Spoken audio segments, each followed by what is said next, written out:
Hello friends, welcome to the RK study GK points. Madhya Pradesh सामान्य ज्ञान जिलेवार सीरीज में आज हम पढ़ेंगे बुरहानपुर, जो कि इंदौर संभाग का एक जिला है। इससे पहले हम खंडवा और खरगोन को पढ़ चुके हैं, तो चलिए वीडियो स्टार्ट करते हैं। बुरहानपुर का गठन 15 अगस्त 2003 को हुआ था। 15 अगस्त 2003 को खंडवा से अलग करके बुरहानपुर जिला बनाया गया था। इसका क्षेत्रफल 3427 वर्ग किलोमीटर है और यहाँ की जनसंख्या 7,57,847 है और इसका जनसंख्या घनत्व 221 प्रति वर्ग किलोमीटर, मतलब 1 वर्ग किलोमीटर क्षेत्रफल में यहाँ पर 221 व्यक्ति निवास करते हैं। और यहाँ का लिंगानुपात 951 प्रति 1000, मतलब 1000 पुरुषों पर यहाँ पर 951 महिलाएं। और यहाँ की कुल साक्षरता 64.36% है। ये सब 2011 की जनगणना के अनुसार है। यहाँ की नदियाँ, यहाँ पर उतावली, सुक्ता और ताप्ती नदी प्रवाहित होती है। जो बुरहानपुर जिला है, यहाँ पर उतावली, सुक्ता और ताप्ती नदी प्रवाहित होती है। बुरहानपुर नगर ताप्ती नदी के किनारे बसा हुआ है। जो ये बुरहानपुर है, यह ताप्ती नदी के किनारे बसा हुआ है। बुरहानपुर जिले की प्रमुख नदी ताप्ती नदी है, जो कि बैतूल जिले की मुल्ताई तहसील की सतपुड़ा पर्वत श्रेणी से निकलती है। ये जो बुरहानपुर में ताप्ती नदी प्रवाहित होती है ना, ये बैतूल जिले की मुल्ताई तहसील है, वहाँ से सतपुड़ा पर्वत श्रृंखला से निकलती है। यह मध्य प्रदेश, महाराष्ट्र और गुजरात के कुल 724 किलोमीटर बहते हुए सूरत के निकट खंबात की खाड़ी में मिलती है। ये जो ताप्ती नदी है, मध्य प्रदेश, महाराष्ट्र और गुजरात से बहते हुए 700 किलोमीटर, इसका 724 किलोमीटर सफ़र तय करती है और खंबात की खाड़ी में जाके मिल जाती है। ताप्ती नदी को भगवान सूर्य की पुत्री भी कहा जाता है। जो ताप्ती नदी है, पुराणों में इसे भगवान सूर्य की पुत्री भी कहा गया है। तहसीलें, बुरहानपुर जिले में मुख्यतः 3 तहसीलें हैं, नेपानगर, बुरहानपुर और खकनार। ये 3 तहसीलें यहाँ पर लगती है और यह महाराष्ट्र राज्य को स्पर्श करता है ये जिला। इसके बाद ये मध्य प्रदेश के खंडवा और खरगोन जिले की सीमा को स्पर्श करता है। यह मध्य प्रदेश के सबसे दक्षिण में स्थित है। इसे दक्षिण का द्वार भी कहा जाता है। उपनाम, इसके प्राचीन नामों में बुरहानपुर का प्राचीन नाम खानदेश था, मतलब पहले इसको खानदेश कहा जाता था। वर्तमान बुरहानपुर नाम शेख बुरहानुद्दीन के नाम पर पड़ा। इसका जो बुरहानपुर नाम है, ये वर्तमान में यहाँ के एक शेख थे बुरहानुद्दीन, उनके नाम पर पड़ा। इसके अतिरिक्त इसको दक्षिण का प्रवेश द्वार भी कहते हैं, क्योंकि यह मध्य प्रदेश के दक्षिणी क्षेत्र में स्थित है। इसके बाद इसको दक्षिण की चाबी, गंजेड़ियों का स्वर्ग, बुनकरों का शहर और पावरलूम उद्योग जिला भी कहते हैं, क्योंकि यहाँ गांजा अधिक उत्पादित होता है। खंडवा, खरगोन और फिर ये बुरहानपुर, यहाँ पर गांजे का उत्पादन अधिक होता है, तो इसे गंजेड़ियों का शहर, स्वर्ग भी कहा जाता है। सिंचाई परियोजना, बुरहानपुर जिले की प्रथम सिंचाई परियोजना 1044 करोड़ की भावसा मध्यम सिंचाई परियोजना है।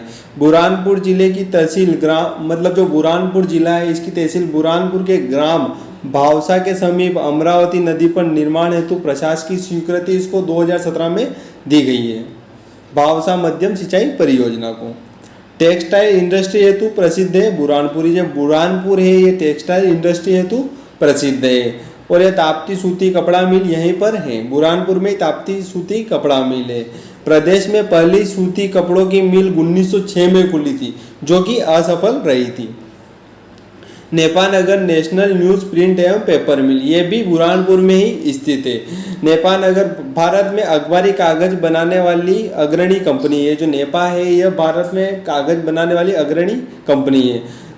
30,000 टन प्रतिवर्ष की संस्थापित क्षमता के साथ अप्रैल 1956 में उत्पादन प्रारंभ हुआ था। इस कंपनी में 1956 में उत्पादन प्रारंभ हुआ था। इसका मुख्य कच्चा माल सलाई की लकड़ी एवं बांस था, जो नेपानगर के चारों ओर के जंगलों में प्रचुरता से उपलब्ध था। ये कागज बनाने के लिए जो कच्चा माल की आवश्यकता होती थी, ये बुरहानपुर के नेपानगर में भरपूर मात्रा में मिलता था, इसलिए यहाँ पर अखबारी कागज बनाने का कारखाना स्टार्ट कर दिया गया था। ये नेपा लिमिटेड। चांदनी ताप विद्युत केंद्र, ये भी बुरहानपुर में ही स्थित है। इसकी स्थापना 1953 में की गई थी। यह मध्य प्रदेश का पहला ताप विद्युत केंद्र है, जहां कोयले से विद्युत उत्पादन होता है। ये जो चांदनी ताप विद्युत केंद्र है, यहाँ पर कोयले से विद्युत उत्पादन होता है और इसकी जल आपूर्ति सुक्ता नदी से होती है। ये और यहाँ पर कोयला national coal field limited Nagpur से आता है। इसकी विद्युत उत्पादन क्षमता 177 मेगावाट है, जो कि पहले 17 मेगावाट थी। पहले इसकी विद्युत उत्पादन क्षमता 17 मेगावाट थी, लेकिन अब बढ़ाकर इसको 177 मेगावाट कर दिया गया है। और चांदनी ताप विद्युत केंद्र नेपानगर बुरहानपुर में स्थित है। पहला यूनानी चिकित्सा महाविद्यालय 1962 में बुरहानपुर में खुला था। मतलब मध्य प्रदेश का पहला यूनानी चिकित्सा महाविद्यालय बुरहानपुर में 1962 में खुला था और इसके जनक थे हियोक्रेट बुकरात और इसका नाम सेपिया हमीदिया तिकिया यूनानी चिकित्सा महाविद्यालय है। मतलब जो यूनानी चिकित्सा महाविद्यालय है, इसका नाम सेपिया हमीदिया तिकिया यूनानी चिकित्सा महाविद्यालय है। गुरु गोविंद सिंह जो सिखों के गुरु थे, वो भी बुरहानपुर पधारे थे। गुरु गोविंद सिंह मेमोरियल म्यूजियम पहला सिख संग्रहालय बुरहानपुर में है। सिख समाज के 10वें और आखिरी गुरु श्री गुरु गोविंद सिंह जी 1708 ईस्वी में दक्षिण यात्रा के दौरान नांदेड़ साहिब जाते समय बुरहानपुर में 9 माह 6 दिन रुके थे। जो गुरु गोविंद सिंह थे, ये बुरहानपुर में 6 माह और 9 दिन रुके थे। उन्होंने यहाँ सुनहरी बीड़ गुरु ग्रंथ साहिब का निर्माण करवाया और उसमें स्वर्ण हस्ताक्षर कर सतनाम श्री वाहेगुरु लिखा था। जो गुरु गोविंद सिंह थे, ये यहाँ पर पूरे 6 माह 9 दिन रुके थे बुरहानपुर में। प्राचीन इतिहास। बुरहानपुर वैसे तो काफी पुराना बसा शहर है, लेकिन इसका प्राचीन इतिहास पूरी तरह स्पष्ट नहीं है। प्राचीन भारत के इतिहास में राष्ट्रकूट शासकों के समय भी संभवतः बुरहानपुर का अस्तित्व किसी और नाम से था। जो बुरहानपुर है, ये बसा तो बहुत पुराना है, लेकिन इसका प्राचीन इतिहास स्पष्ट नहीं है। 1388 ईस्वी में खानदेश को फारूकी वंश के सुल्तान मलिक नासिर ने बुरहानपुर को अपने अधिकार में ले लिया। मतलब पहले इसको खानदेश कहते थे, तो 1388 ईस्वी में फारूकी वंश था, उसके अधीन हो गया था और यहाँ के नासिर खान ने बुरहानपुर को अपने अधीन में ले लिया था।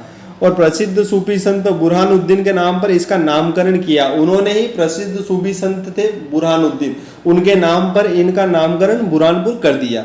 बाद में यह शहर खानदेश सल्तनत की राजधानी बना। ये जो बुरहानपुर है, यह खानदेश सल्तनत की राजधानी बना था। इसका नाम पहले खानदेश था, तो ये सल्तनत की राजधानी बन गया था। इसको बुरहानपुर कहा जाने लग गया।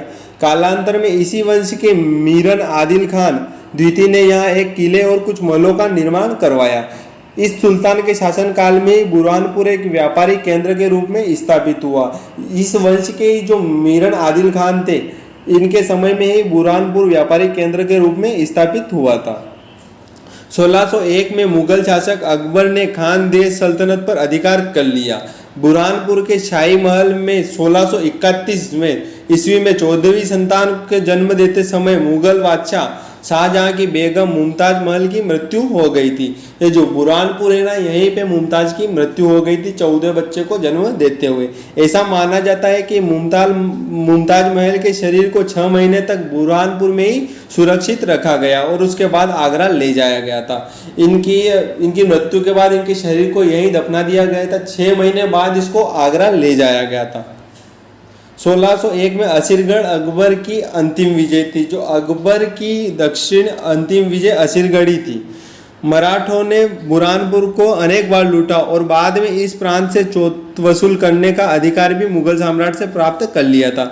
जो मराठा थे, उन्होंने इस प्रांतों को बहुत सारी बार लूटा था। बुरहानपुर कई वर्षों तक मुगलों और मराठाओं की झड़पों का गवाह रहा और इसे बाद में आर्थर वेलेजली ने सन 803 में जीता। जो आर्थर वेलेजली थे, इन्होंने 803 में इस बुरहानपुर को जीत लिया था और सन 805 में इसे सिंधिया को वापस कर दिया और सन 1861 में यह ब्रिटिश सत्ता को हस्तांतरित हो गया। जो बुरहानपुर है, यह 1861 में ब्रिटिश सत्ता को हस्तांतरित हो गया था।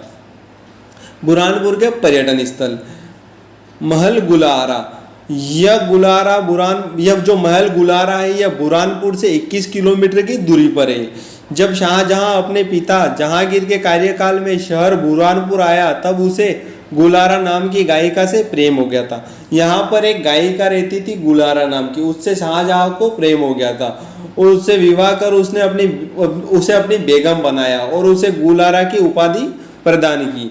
शाहजहां ने करारा गांव में उतावली नदी के किनारे 2 सुंदर महलों का निर्माण करवाया और इस गांव के नाम को परिवर्तित कर बेगम के नाम से महल गुलारा कर दिया। मतलब यहाँ जो करारा गांव था इसका नाम ही परिवर्तित करके उन्होंने बेगम गुलारा कर दी, महल गुलारा कर दिया। असीरगढ़ किला। असीरगढ़ किला बुरहानपुर से 22 किलोमीटर की दूरी पर खंडवा बुरहानपुर रोड पर स्थित है। इसे दक्षिण की कुंजी, दक्षिण का द्वार या दक्कन का दरवाजा भी कहा जाता है, क्योंकि मध्यकाल में इस दुर्गम एवं अभेद किले को जीते बिना दक्षिण भारत में कोई शक्ति प्रवेश नहीं कर सकती थी। ये जो किला है यह मध्य प्रदेश के बिल्कुल दक्षिण में स्थित है, तो इसे दक्षिण भारत में प्रवेश करने के लिए इस किले को जीतना जरूरी होता था। पहले इस किले को 3 अलग अलग स्तर पर बनाया गया है। सबसे ऊपर वाला परकोटा असीरगढ़ कहलाता है, अन्य परकोटे कमरगढ़ और मलयगढ़ कहलाते हैं। इसमें 3 परकोटे हैं। तो ये सबसे ऊपर वाला जो परकोटा है इस महल का, ये असीरगढ़ कहलाता था। ये असीरगढ़ का किला है। जामा मस्जिद। बुरहानपुर दक्षिण भारत का प्राचीन नगर है, जिसे नासिरुद्दीन फारूकी बादशाह ने सन 406 में आबाद किया था। फारूक की शासनकाल में अनेक इमारतें और मस्जिद बनाई गई। इनमें सबसे सर्वश्रेष्ठ इमारत जामा मस्जिद है, जो अपनी पायेदारी और सुंदरता की दृष्टि से सारे भारत में अपना विशेष स्थान एवं महत्व रखती है। यह मस्जिद निर्माण कला की दृष्टि से एक उत्तम उदाहरण है। यहाँ पर जो जामा मस्जिद है यह बहुत ही सुंदर बनी हुई है। शाह नवाज खां का मकबरा। शाह नवाज खां का मकबरा, इसका असली नाम था इरज था। जो शाह नवाज खां है इसका असली नाम इरज था। इसका जन्म अहमदाबाद गुजरात में हुआ था। यह बुरहानपुर के सूबेदार अब्दुल रहीम खान खाना का ज्येष्ठ पुत्र था। उस समय जो बुरहानपुर के सूबेदार थे अब्दुल रहीम खान खाना, उनका ज्येष्ठ पुत्र था ये इरज, और इसी को शाह नवाज कहते हैं। यह मकबरा उतावली नदी के किनारे काले पत्थर से बना हुआ है। ये जो शाह नवाज खां का मकबरा है ये उतावली नदी के किनारे काले पत्थरों से बना हुआ है। और इसी इमारत को देखकर शाहजहां ने जो ताजमहल है इसकी परिकल्पना की और इसको बनवाया। इसी को देखकर उसने ताजमहल का निर्माण शुरू करवाया था। राजा की छतरी। बुरहानपुर से 4 किलोमीटर दूरी पर ताप्ती नदी के किनारे राजा की छतरी नाम का एक उल्लेखनीय स्मारक है। ऐसा कहा गया है कि मुगल सम्राट औरंगजेब के आदेश से राजा जयसिंह के सम्मान में इस छतरी का निर्माण हुआ था। दक्कन में राजा जयसिंह गुलाम सेना के सेनापति थे। दक्कन अभियान से लौटते समय बुरहानपुर में राजा जयसिंह की मृत्यु हो गई थी। कहा जाता है कि इस स्थान पर उनका दाह संस्कार किया गया था। मतलब जो औरंगजेब थे उनके आदेश पर यहाँ राजा जयसिंह की छतरी बनाई गई थी। मुमताज की कब्र। मुमताज की मृत्यु बुरहानपुर में ही हुई थी और उनकी कब्र भी यहीं पर है। 17 जून 1631 को 30 घंटे की प्रसव पीड़ा से 14 बच्चे को जन्म देते हुए उनकी मृत्यु बुरहानपुर में हुई थी और उनको यहाँ दफनाया गया था। फिर 6 महीने बाद इनको आगरा लेके गए थे। तो ये जो बुरहानपुर है यहाँ पर उनकी कब्र है। इच्छा देवी मंदिर, ये भी बुरहानपुर में ही स्थित है। मुमताज महल, ये भी बुरहानपुर में ही स्थित है। और ऐसे बहुत सारे महल यहाँ और भी है।